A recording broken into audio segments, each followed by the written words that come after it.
D'autres vidéos sont disponibles. Catalogue de vidéos, classement par onglet. Lien accessible à l'endroit habituel. Que la forge soit avec toi.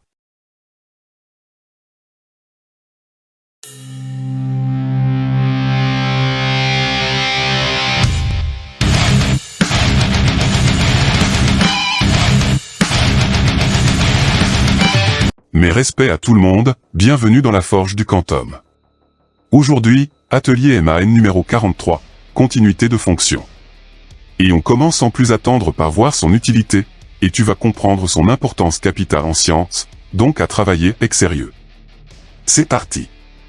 Les applications de la continuité jouent un rôle central dans diverses disciplines telles que les mathématiques, l'ingénierie, ou encore la physique, en garantissant que les fonctions se comportent de manière prévisible, sans changement brusque. Ce principe est essentiel à la minimisation des erreurs dans les modèles informatiques, au bon fonctionnement des circuits électroniques, ou à l'étude de la dynamique des fluides, où il garantit l'écoulement régulier des fluides, en aéronautique notamment. Saisir le concept de continuité permet de mieux comprendre le monde qui nous entoure, ce qui en fait un outil fondamental pour la résolution de problèmes de nombreux domaines scientifiques. Dans les exercices donnés au lycée, et en études supérieures en sciences, le but est de déterminer si la fonction est continue sur un intervalle, ou sur quel intervalle la fonction est continue. Attention! Une fonction peut être continue sur un intervalle, mais non continue sur un autre, elle sera dite discontinue. Paragraphe suivant, comment déterminer si la fonction est continue, ou pas d'ailleurs?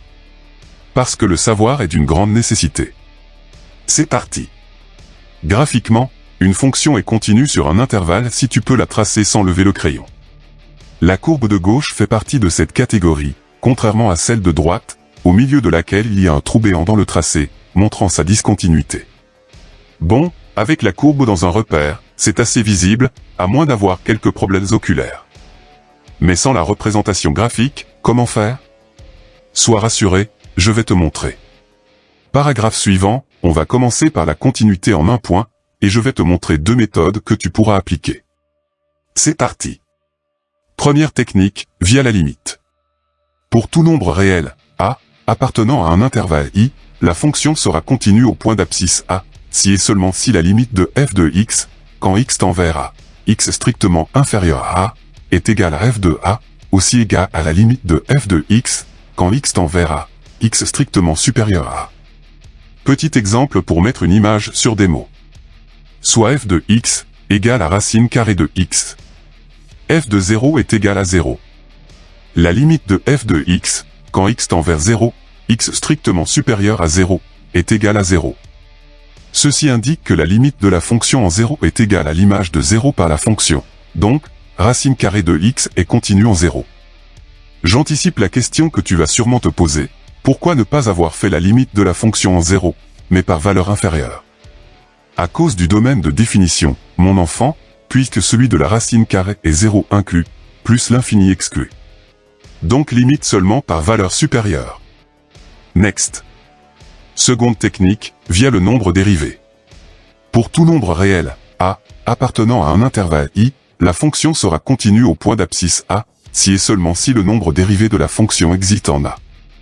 Je te rappelle que pour déterminer le nombre dérivé, il faut que la limite du taux d'accroissement, quand h tend vers 0, soit réelle, ce qui donnera la valeur du nombre dérivé. Attention, je tiens à souligner que ça ne fonctionne pas pour toutes les fonctions. Je reprends la précédente, f de x est égal à racine carrée de x. Sa dérivée est 1 sur 2 racine carrée de x. Je t'ai montré précédemment que la fonction racine carrée était continue en 0, vérifions-le avec cette technique.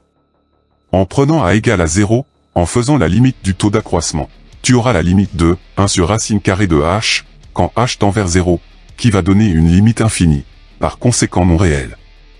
Aucun nombre dérivé en 0, donc non continu en 0, le contraire de ce qui a été démontré avec la méthode des limites. Donc prudence si tu l'utilises. C'est bien beau la continuité en un point, mais tu ne vas pas tester la continuité d'une fonction en chacun de ces points, il y en a une infinité, ça va te prendre une éternité, voire même 2. C'est pour ça que dans le paragraphe suivant, je vais traiter la continuité sur un intervalle, et tu vas encore avoir droit à deux méthodes que tu pourras appliquer. C'est parti. Première technique, un point d'un intervalle. Une fonction continue en tout point d'un intervalle sera continue sur tout l'intervalle. En gros, si quel que soit a appartenant à un intervalle i, la limite de f de x, quand x tend vers a, est égale à f de a, alors, la fonction est continue sur i.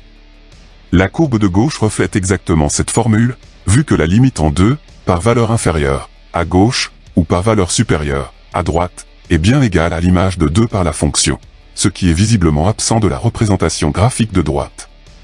Seconde technique, la dérivabilité. Toute fonction dérivable sur un intervalle i sera continue sur cet intervalle. Je remets la formule qui permet de déterminer le nombre dérivé via la limite du taux d'accroissement quand h tend vers 0. Attention, l'inverse est faux. Une fonction continue sur un intervalle i n'est pas forcément dérivable. Revenons sur la fonction racine carrée de x, qui est continue sur l'intervalle 0 inclus, plus l'infini exclu, mais qui n'est dérivable que sur l'intervalle 0 exclu, plus l'infini exclu. En effet, sa dérivée est 1 sur 2 racine carrée de x, et tu ne peux pas diviser par 0. Paragraphe suivant, quid des fonctions composées? Quoi faire pour déterminer leur continuité? C'est parti. Une fonction sera continue sur un intervalle i, si et seulement si les fonctions qui la composent sont elles aussi dérivables ou continues sur le même intervalle. Il faudra faire pour cela des intersections d'intervalles, et prendre celui qui sera commun à toutes les fonctions. Pour plus de renseignements sur ces fonctions composées, consulte l'atelier MAN numéro 21, intitulé « Fonctions composées », le lien est dans la description. Catalogue de vidéos, onglet Mandelbrot. Paragraphe suivant, c'est l'outil qui représente à lui seul la continuité d'une fonction, que tu vas utiliser quasiment à chaque exercice une fois que tu l'auras écrit noir sur blanc dans ton cours. Je veux bien entendu parler du théorème des valeurs intermédiaires. C'est parti. Abrégé en TVI, il se résume en 3 étapes. Petit 1, la fonction f est continue car dérivable sur l'intervalle i, a inclus, b inclus. Bien entendu, pour affirmer ça, tu auras au préalable fait une étude de fonction, et tracé le tableau de variation complet, avec limites et extrémums locaux. Petit 2, la fonction est strictement monotone, croissante ou décroissante, que tu pourras affirmer toujours grâce au tableau de variation. Le mot strictement est très important, il indique que la valeur, notée alpha, qui est solution de l'équation, sera unique. Petit 3, tu vas montrer que l'image, par la fonction, d'une borne de l'intervalle est inférieure ou supérieure à la valeur k, l'autre étant supérieure ou inférieure à cette valeur k, ce qui entraîne que k appartient à l'intervalle image. D'après le théorème des valeurs intermédiaires, il existe une valeur unique alpha, appartenant à i, telle que f de alpha est égal à k. Pour trouver une valeur approchée de alpha, il faut utiliser la calculatrice. Le solver, ou équation, voire menu de ta machine, permet d'avoir en quelques courtes manipulations une valeur approchée de alpha, qu'il te suffira d'arrondir ou d'encadrer en fonction de la demande dans l'énoncé. C'est bien plus rapide que la technique des profs qui consiste à utiliser le tableur, et de te perdre au milieu de ces lignes et ces colonnes pour trouver ce que tu cherches. Par exemple, pour la numwork, tu sélectionnes l'icône « Solver », ensuite « Équation », puis « Ajouter une équation », enfin « Vide », surtout si ta fonction est assez ésotérique. Tu saisis l'équation, tu renseignes l'intervalle sur lequel tu fais ton TVI, tu cliques sur « Résoudre l'équation » en bas de l'écran, et la solution s'affiche. Par exemple, si on te demande un arrondi à 10 puissance moins 3, tu vas écrire alpha égale à moins 0,567.